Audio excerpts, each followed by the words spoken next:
成日話博愛路嘈，咁肯定啦，你買嘅全部都係靠住博愛路啊嘛。但係而家你睇到呢個園林景觀，成個園林嘅小區嘅中軸線全部盡收眼底，樓間距成100米咁長，我條命都冇咁長啊！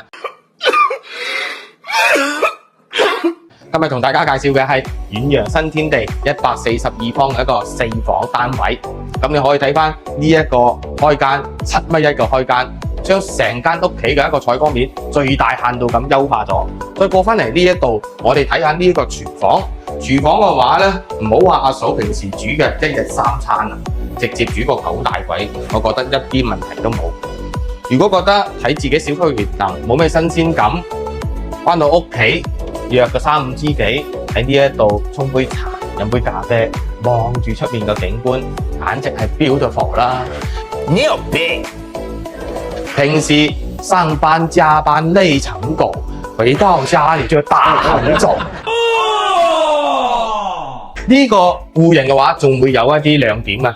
做到雙套間，呢一個房間最適合嘅話，就係俾長輩住。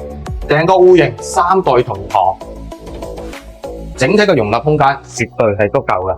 咁呢間房嘅話，俾我哋少爺同埋令千金住，空間感亦都唔差。衛生間呢一邊嘅話，係做到一個3段式嘅一個乾濕分離。入到嚟自己嘅主人房，哇！南北對流嘅一個格局，成個景觀同我哋嘅客廳係一樣嘅。成個小區嘅園林同樣盡收眼底。過到嚟呢一邊。阿嫂平時可以喺衣帽間喺呢一個化妝台化妝、扮靚，心情都特別正。早期嘅話，遠洋新天地賣到係17000、18000，甚至更高嘅價錢都有。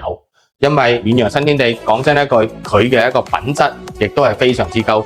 睇到呢一個交樓標準。有3000蚊1平方嘅一個裝修標準，可以睇到嘅一啲都唔差。但係而家僅係12000蚊嘅一個價錢就有得傾啦。如果你對呢一個戶型都比較感興趣嘅話，隨時 call 我。記得點讚關注哦。